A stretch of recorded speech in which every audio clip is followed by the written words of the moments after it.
11:16 de la mañana y continuamos con Aula Abierta, llevando el aula a todas partes por los radios 102.9. Recordamos nuestras redes por Twitter, Facebook e Instagram, @Aula Abierta BE de Venezuela, @Liberacadémica y @LuzDDHH de la Comisión de Derechos Humanos de nuestra Facultad de Ciencias Jurídicas y Políticas de la Universidad de Zulia. Bueno, y tenemos en la línea telefónica a un entrevistado de primera línea, el doctor Andrés Raúl Páez, profesor de Derecho, además miembro de la Cátedra de Derecho Constitucional de nuestra Universidad Central de Venezuela, además consultor jurídico del Colegio Nacional de Periodistas. Profesor Andrés Raúl Páez, ¿podría por favor resumirnos en qué consistieron los suplicios, las violaciones a los derechos humanos que un profesor universitario, además de la talla del profesor Tulio Álvarez, constitucionalista, activista en la construcción de la democracia desde el aula de clases, ha padecido? Muy buenos días. Gracias, David Gómez, y gracias al equipo de investigación y educación multidisciplinario de Aula Abierta. Efectivamente, el 30 de septiembre, la Corte Interamericana de Derechos Humanos emitió una sentencia, notificó al Estado venezolano el 4, una semana siguiente.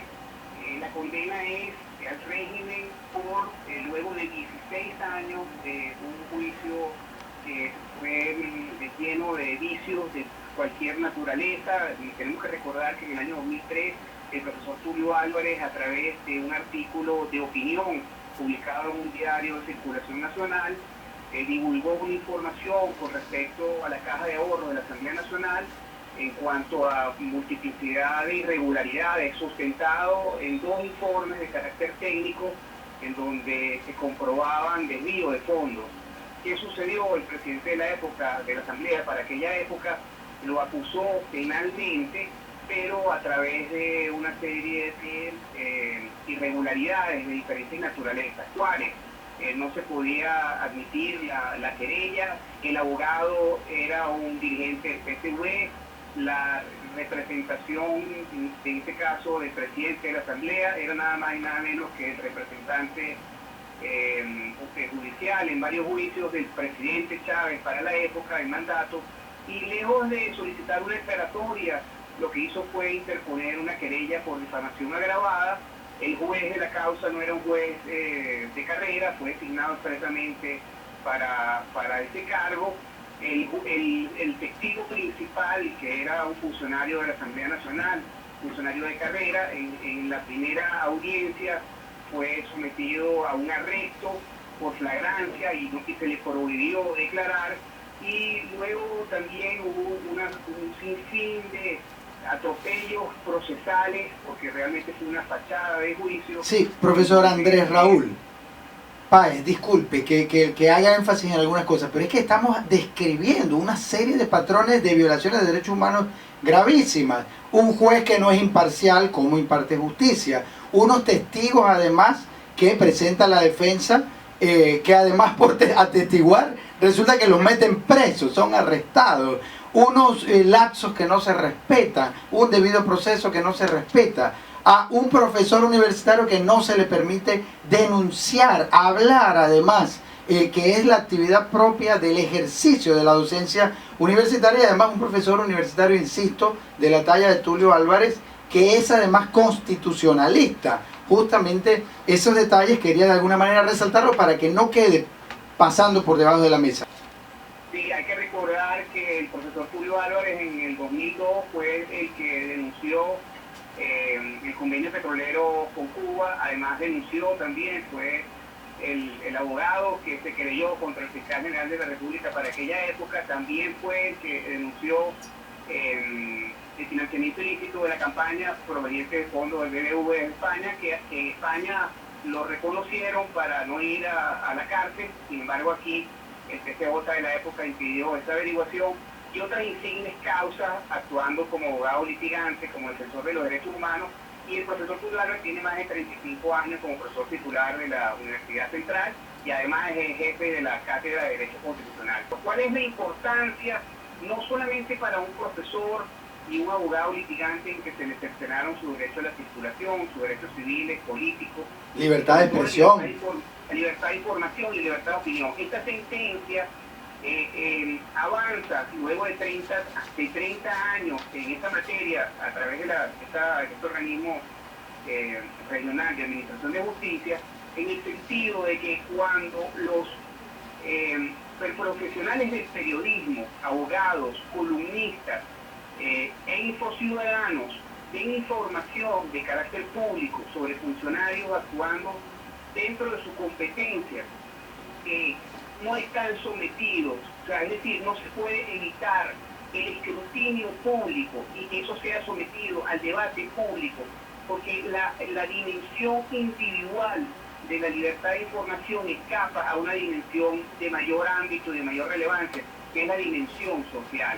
El profesor Andrés Raúl Páez, en la línea telefónica, nos comentaba también de la medida cautelar contra la Universidad Simón Bolívar, en este ejercicio de parte de los distintos actores del gobierno y los poderes públicos, que al fin de cuentas pareciera que respondieran también directamente a instrucciones del Ejecutivo, que básicamente cercenan el ejercicio de la libertad de expresión y la libertad de información. ¿Podría comentarnos sobre este caso, profesor Andrés Raúl Páez, profesor de la UCB? Sí, cómo no, efectivamente. Hace escasamente 3 días, el Tribunal 36 de control dictó una medida cautelar dirigida a las autoridades de la Universidad Simón Bolívar para prohibir la divulgación de un video titulado el chavismo, la peste del siglo XXI, que fue un documental de hace 2 años que fue producido por un cineasta venezolano, Gustavo Tobar Arroyo. Sobre el particular, hay que destacar que desde la perspectiva de los tratados internacionales, entiéndase, Convención Americana de Derechos Humanos y especialmente el protocolo de San Salvador, que está ratificado por Venezuela, es una garantía protegida por ese convenio internacional, lo que se denomina derechos culturales y el derecho a la educación. Específicamente en ese convenio, el artículo 13 y el artículo 14, lo que tiene que ver con el conocimiento, la creatividad, el arte, no puede ser cercenado, tapizado, coartado por instrumentos de diferente naturaleza que lo que evitan es el respeto al libre pensamiento y al pluralismo y a la diversidad. ¿Con qué organismos internacionales cuenta la Universidad Venezolana para defender a los profesores como el profesor Tulio, que es un profesor que ha sido muestra de lo que ha sido un profesor irreverente, un profesor apegado a la Constitución, un profesor en defensa de la universidad? Pero ¿qué organismos a nivel internacional, qué aliados a nivel internacional podemos contar nosotros los universitarios para defender y resistir este ataque a la Universidad Plural de Venezuela? Excelente intervención, representante estudiantil de la Universidad del Zulia. Son varios, principalmente a nivel de la Corte Interamericana de Derechos Humanos. Hay un expediente, el 274, la Cátedra de Derecho Constitucional activó y solicitó unas medidas cautelares en favor de todas las universidades venezolanas por la violación sistemática, el atropello y además este claro intento de intervención por parte del Ministerio de Educación a través del Plan de Rectificación y Cambio, que es un plan para aplastar el plan de la patria en las universidades, adaptarlo en la resolución de la Verú 25 y esa sentencia 324. Y bueno, continuamos con el desarrollo del programa del día de hoy focalizado en el tema de la libertad de expresión y los universitarios. En este sentido tenemos en la línea telefónica al profesor Carlos Correa, director de la organización no gubernamental Espacio Público, una organización aliada, amiga, focalizada en la defensa y la promoción de la libertad de expresión en el país. ¿Qué nos dice el profesor Carlos Correa, director de Espacio Público, sobre estas u otras situaciones que de alguna manera ponen en un plano de restricciones absolutamente ilegítimas a la libertad de expresión y el derecho a la información en Venezuela? Bueno, un saludo, David, muchas gracias por la invitación y por supuesto saludo a la gente que a esta hora está en sintonía. A ver, empecemos por el caso de la suspensión, además una suerte de prohibición general para la exhibición de una película, en este caso una película que se llama, que asocia pues de alguna manera, es un documental crítico que de alguna manera es hecho por Gustavo Tobal, y esa propuesta de alguna manera está generando una situación de censura que no es la primera vez que se ve. Ha sido además prohibida la entrada al país de John Carlin, periodista británico, quien presentaría ayer miércoles la conferencia Mandela y el camino a la paz, horizontes posibles para Venezuela, porque se le ha negado la visa, y así tenemos una sucesión de casos. Tú haces referencia al caso de John Carlin. John Carlin es un periodista que además hay que decir que es un periodista que estuvo muy cerca del proceso de Sudáfrica y escribió un libro que después se tradujo en una película que se llama Invictus, que tiene que ver con la posibilidad de la reconciliación, la visión de Mandela sobre la necesidad de la incorporación de los distintos sectores de la sociedad, y venía a Venezuela a dar un conjunto a participar en algunas reuniones y conferencias de manera gratuita, y no fue admitido, es decir, en el aeropuerto le retuvieron su pasaporte, lo llevaron a unas oficinas, total que lo devolvieron en el mismo avión en el que vino a Caracas, y por lo tanto estuvo apenas unas horas, porque mientras llegó no fue admitido, y fue el capitán del avión el que le dio el pasaporte indicándole que no había sido admitido en Venezuela. Y el argumento, entre comillas, es que no tenía una visa correspondiente para lo que venía a hacer en Venezuela. Absurdo, porque él venía él es de nacionalidad británica, no sé si también tiene nacionalidad española, porque su madre era española, pero en todo caso no venía a hacer ningún trabajo en Venezuela, venía sencillamente a participar en alguna conferencia. Y académicas además. Sí, algunas de esas reuniones académicas, y además él dice que los organizadores de la actividad, incluso la Cancillería venezolana estaba informada de la situación. Buenos días, profesor Carlos. Le habla Keiner Vázquez, miembro del movimiento estudiantil de la Universidad del Zulia. Le quiero hacer una pregunta. ¿Cuál es el alcance de la medida cautelar del TCJ ante la Universidad Simón Bolívar? Bueno, la medida cautelar lo que dice de manera genérica es que prohíbe la exhibición de esa película, y lo prohíbe en cualquier espacio público. Ok, buenas tardes, profesor. Lewis Cebrián de la Universidad del Sur, estudiante de Ingeniería Civil, también del movimiento estudiantil. Mire, profe, bueno, usted nos está narrando una violación sistemática de los derechos humanos y de la libertad de expresión. Yo tengo una pregunta que hacerle.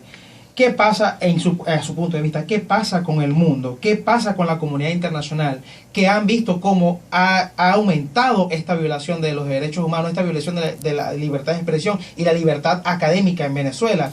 Y no vemos, a mi punto de vista y el movimiento estudiantil, no vemos un movimiento internacional, un movimiento en el mundo entero, pues, que de alguna manera haga y contraste esta arremetida del gobierno, por así decirlo, en función contra la universidad.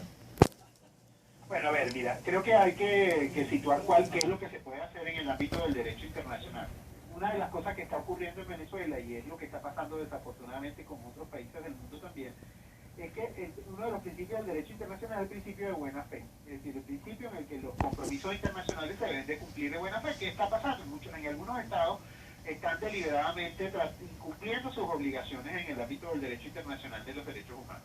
Ahora, en el ámbito internacional, mira, acaba de salir el informe de la Oficina del Alto Comisionado de Derechos Humanos, que señala graves violaciones de derechos humanos, entre ellas, por cierto, libertad de expresión.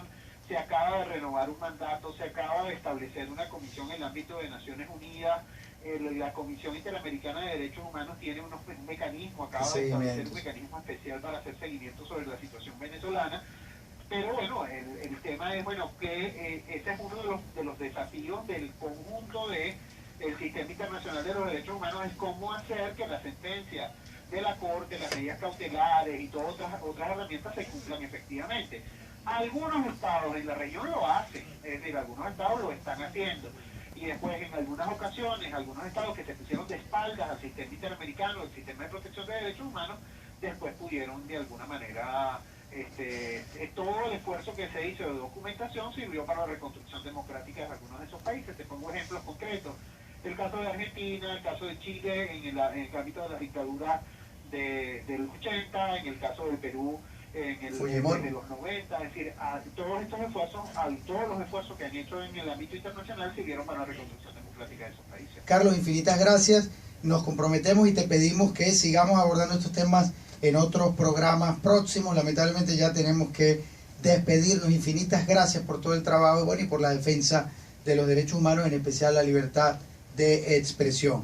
A las 11:56 ya tenemos que cerrar. Llegamos hasta ustedes gracias al trabajo del profesor Jesús Urbina en la dirección general de la estación, en la producción general de este espacio, este servidor David Gómez Gamboa, con el CNP 18929 y la profesora Agni Paz. En los controles técnicos Randy González, y en la moderación del día de hoy los estudiantes universitarios Lewis Cebrián de Ingeniería Civil de la Universidad del Zulia y Keiner Vázquez de Comunicación Social de Luz. Nos escuchamos entonces el próximo jueves y reciban todos un fuerte abrazo.